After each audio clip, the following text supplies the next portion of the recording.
السلام علیکم ورحمۃ اللہ وبرکاتہ۔ وعلیکم السلام ورحمۃ اللہ یہ وبرکاتہ۔ طارق مسعود صاحب کہہ رہے ہیں کہ رفع دین حضور صلی اللہ علیہ وسلم پہلے کرتے تھے لیکن آخر میں انہوں نے رفع دین نہیں کیا، تو ان کی یہ بات کیا صحیح ہے؟ ذرا سن کر بتائیے گا، اس کا جواب دیجیے گا۔ السلام علیکم۔ وعلیکم السلام ورحمۃ اللہ وبرکاتہ۔ مسرت صاحبہ ہیں دیوبند سے،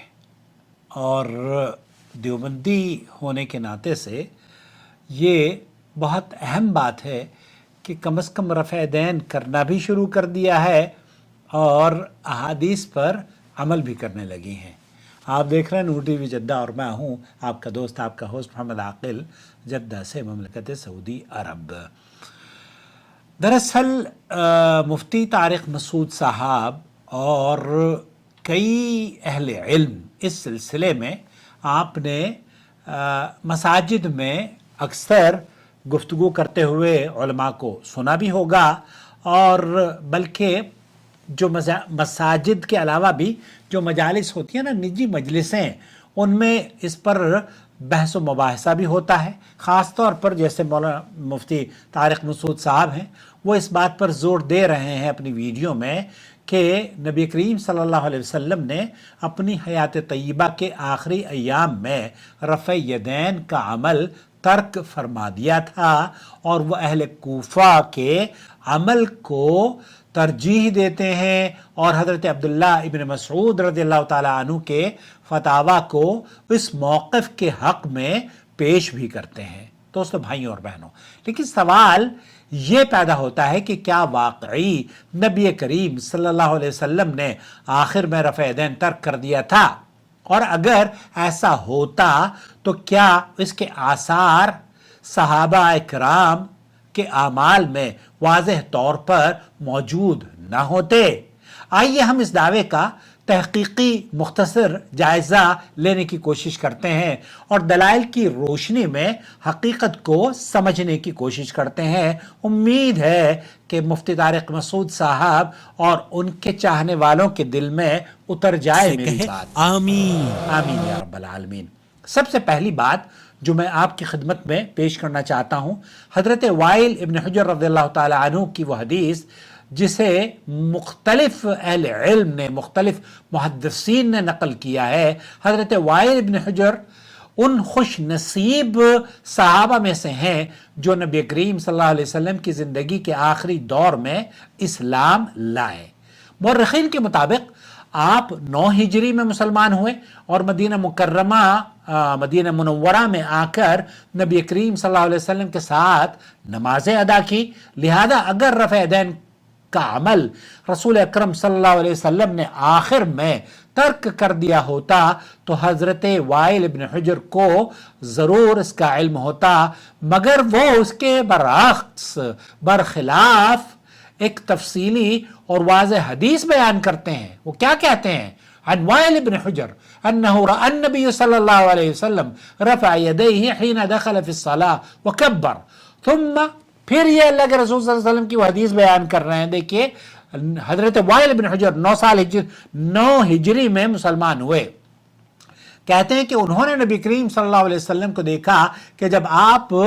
نماز میں داخل ہوئے تو آپ نے ہاتھ اٹھائے اور تکبیر کہی، پھر چادر اوڑھی، یعنی کہ وہ ایام بھی آپ علیہ الصلوۃ والسلام کے شاید مدینے کے سردیوں کے ایام ہوں جب کہ آپ علیہ الصلوۃ والسلام نے چادر اوڑھ رکھی تھی اور چادر سے ہاتھ اٹھا کر آپ رفع دین کر رہے تھے۔ تو امام احمد ابن حنبل وغیرہ نے اس حدیث کو نقل کیا ہے، اور وہ یہ کہتے ہیں کہ آپ نے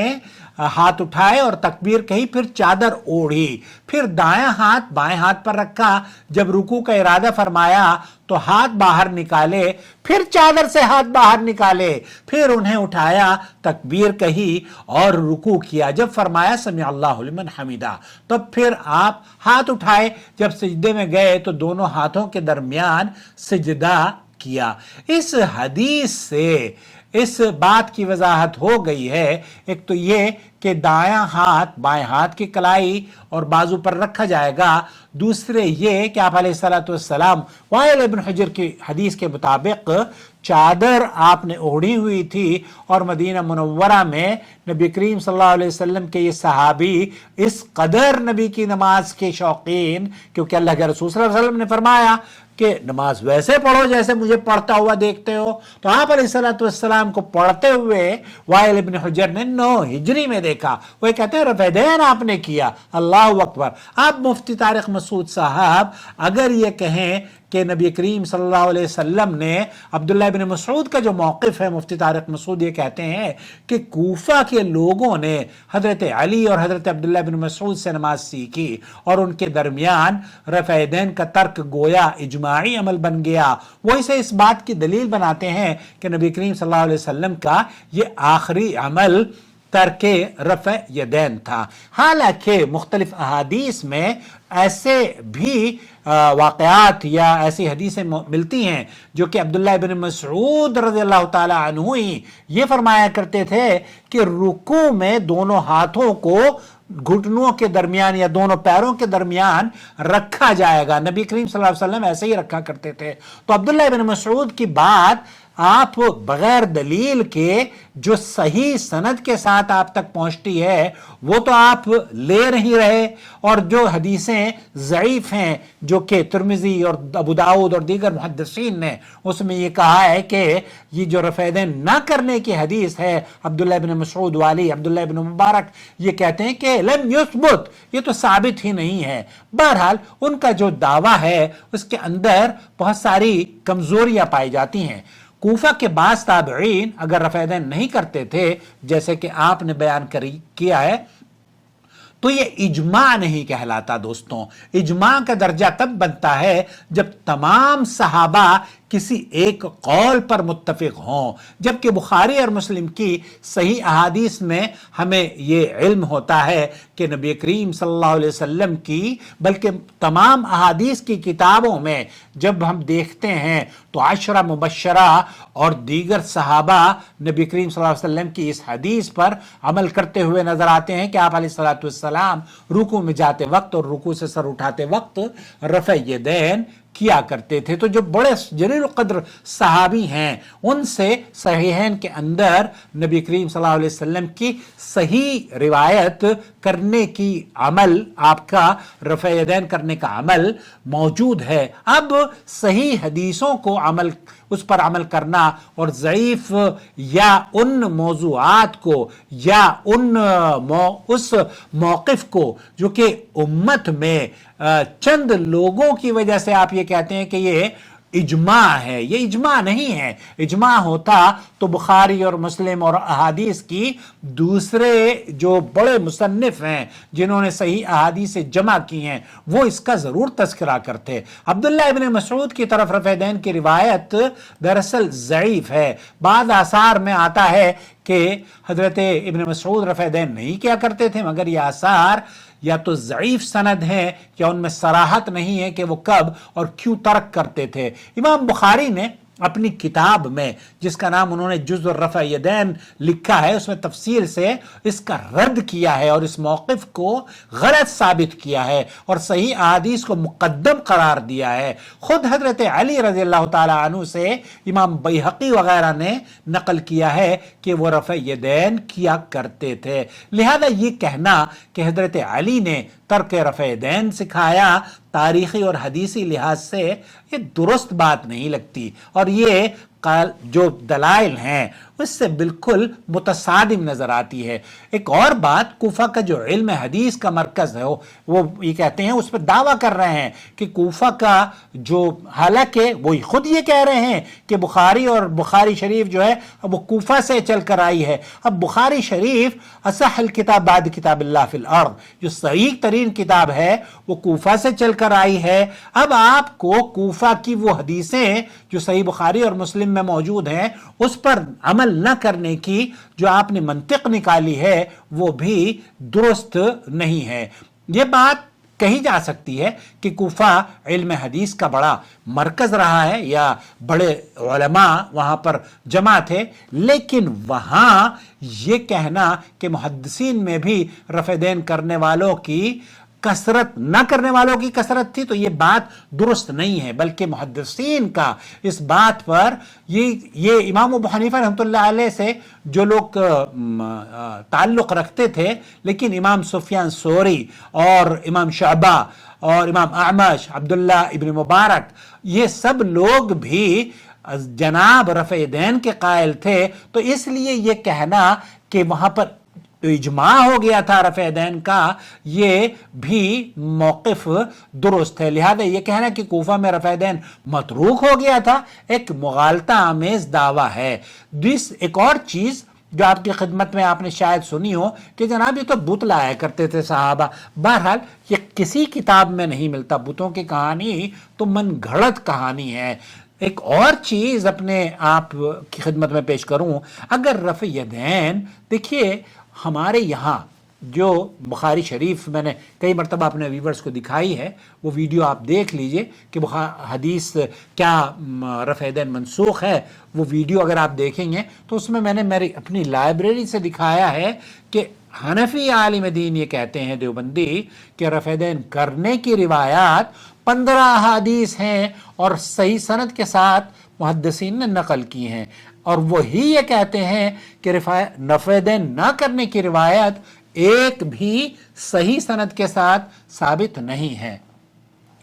تو اس بات کا نتیجہ ہم یہاں سے اخذ کرتے ہیں کہ نبی کریم صلی اللہ علیہ وسلم کا رفع یدین حیات طیبہ کے آخری عمل آپ کا یہی رہا، اور آخر تک آپ نے کیا۔ وائل ابن حجر وغیرہ اور آخر میں جن لوگوں نے نبی کریم صلی اللہ علیہ وسلم کی نماز کا تذکرہ کیا ہے، جو آخری دور میں مسلمان ہوئے، خود نبی کریم صلی اللہ علیہ وسلم کو رفع یدین کرتے دیکھتے ہیں۔ اہل کوفہ کا عمل بعض اوقات فروعی اجتہادی امور میں ایک رائے ہو سکتی ہے، لیکن وہ حجت نہیں بن سکتی جب صحیح بخاری اور صحیح مسلم کی احادیث صریح الفاظ میں میرے اور آپ کے گھر میں موجود ہو۔ مصیبت یہ ہے معذرت کے ساتھ کہ ان لوگوں کے یہاں احادیث کی کتابیں پڑھتے نہیں ہیں، نہ ہی مقلدین کے گھروں میں فضائل اعمال تو آپ کو مل جائے گا، بہشتی زیور آپ کو مل جائے گا، اور دوسری کتابیں آپ کو مل جائیں گی۔ کیا بخاری شریف ہے؟ جب بخاری شریف نہیں ہوگی تب آپ کو کیسے پتا چلے گا کہ محدثین نے وہ جو احادیث ہیں سکہ بند یا موسٹ اوتھنٹک احادیث وہ کیا کہہ رہی ہیں؟ تو میری گزارش یہ ہے کہ صحیح بخاری کم از کم آپ خرید کر اپنے گھر میں رکھ لیں۔ صحیح بخاری اور مسلم کے صحیح الفاظ موجود ہیں۔ اللہ کے رسول صلی اللہ علیہ وسلم رفع یدین نماز میں رکوع میں جاتے وقت، رکوع سے سر اٹھاتے وقت اور تیسری رکعت کے لیے کھڑے ہوتے وقت کیا کرتے تھے۔ لہذا ہم محبت اور احترام کے ساتھ عرض کرتے ہیں کہ جن علماء نے ترک رفع یدین کو نبی کریم صلی اللہ علیہ وسلم کا آخری عمل قرار دیا ہے، انہیں ان صحیح احادیث پر بھی نظر ثانی کرنی چاہیے جو کہ شیخین نے روایت کی ہے، اور اس پر اگر موقع مل جائے تو عمل کرنا شروع کر دیں۔ کبھی تو کر لیں، حجت تو تمام کر لیں۔ اللہ کے رسول صلی اللہ علیہ وسلم کی ایک حدیث پر آپ مرنے سے پہلے تو کم از کم عمل کر کے جائیں اس دنیا سے کہ اللہ کے رسول صلی اللہ علیہ وسلم کا آخری یہی عمل تھا۔ نماز آپ نے پڑھی، صلو کما رأیتونی اصلی، یہ الفاظ بھی آپ نے کہے کہ ویسے نماز پڑھو جیسے مجھے پڑھتے ہوئے دیکھتے ہو۔ وائل ابن حجر یہ کہتے ہیں کہ 9 ہجری میں آپ علیہ الصلوۃ والسلام کے انتقال سے قبل وہ نمازوں کا طریقہ بیان کرتے ہیں، کہتے ہیں کہ چادر سے ہاتھ نکال کر رفع یدین کرتے تھے، چادر سے ہاتھ نکال کر۔ اب آپ یہ کہیے کہ نہیں جناب، ارے بھائی اللہ کے لیے، بہرحال اللہ تعالیٰ سے دعا ہے کہ اللہ تعالیٰ ہمیں سنت پر عمل کی توفیق بخشے اور ہمیں تعصب سے بچا کر